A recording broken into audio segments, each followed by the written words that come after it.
Embedding Google Drive files into your Schoology courses is an efficient way to quickly update one file and have that update populate across all of your courses. So in this example, I'm going to take my biology folder here and I have a cell unit, and I'm going to open up the cell unit.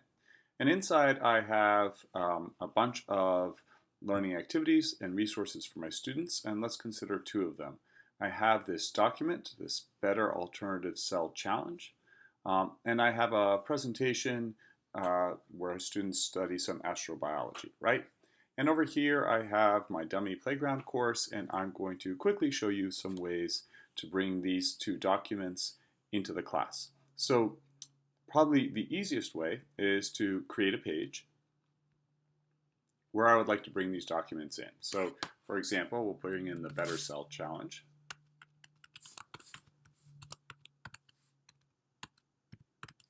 And I'm going to click on Insert Content and my Google Drive resource app.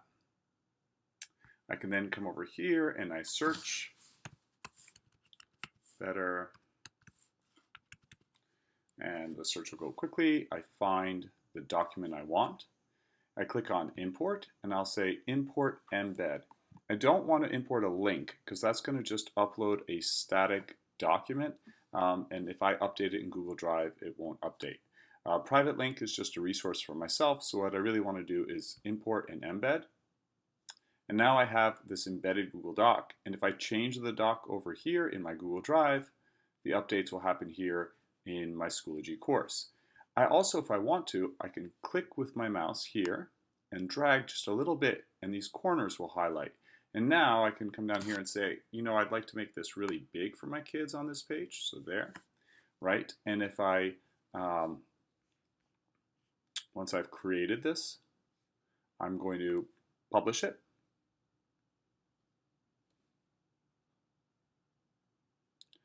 Right, now I have the Better Cell Challenge, and if I would like to, I could copy that out to all my other courses. But take a look at what this looks like. So for the student who's experiencing this, they're going to come over here. They have this math assignment. We go to Next. And embedded for them is this Google Doc. Right? Perfect. Next, let's take a look at putting in a Google presentation. So come back over here. Again, this will work the same way. I can click on the plus here. Remember, I'm in this folder. I can also do it from the overall navigation for the course. And click on the drop down, expand it. I'm going to add a page where I have the Beyond the Drake equation. So I say add a page.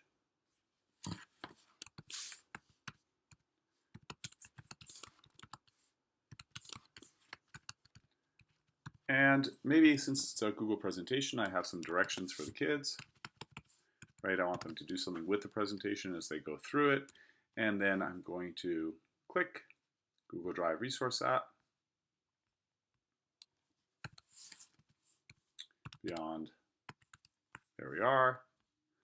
And I say, please import it as an embed. Again, there it is. If I drag a little bit, I can make this bigger on the page. And I create. Perfect. And now again, when the student is here, so this is how they saw that embedded Google Doc. This is how they see the Google presentation with whatever directions. They can go through. I have a series of embedded YouTube videos. And if I make a change, if I populate this out across multiple courses, which I could do right here, right? So I'm over here, and I have, perhaps I want this whole folder propagated across all my courses. I just say copy to courses, or I could do that with individual assignments within the folder.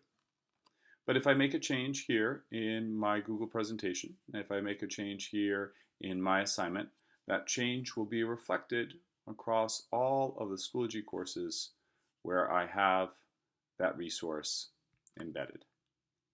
So that's probably the best way to integrate your resources in, from Google Drive into Schoology. There is one last little way I'd like to show, and it works especially well with Google Docs. So if I have this folder, my biology folder, and the settings for my biology folder are that anyone with a link can view, which means that all the documents within and all the folders within have inherited that property. So if I'm here in the cells and I have this better alternative cell challenge, this document is set so that anyone with a link can view. And I can copy that link. Now here in my Schoology course, if I wanted to, and I expand, I could add, instead of embedding it in a page, just add it as a page itself. So I click on the plus, I say add a link, click on link, and I put in here a link to the document. I say better cell challenge, and I say display it in Schoology, and here I could copy it out to all my courses. Click add, and now I'll show you the difference between what these look like. So here I have better cell challenge embedded on a page, and here I have it as a link. Right, so let's come over here to this math homework assignment. Again, students progressing through content. I come over here. This is the embedded version of the document. And this is what the document looks like as a page. So if I just put it in as a straight link, right, I'm essentially embedding a website. It looks like I can edit it, but that's because I'm signed in as me. Right? For the student, it would be view only. And what's nice is that if the kid wants to, they can click here and expand it out. So that's just another option when you're working with Google Docs, inserting them as a link. And then it just will pop you right out. Alrighty, so that's your workflow on going from Google Drive and putting those resources into Schoology.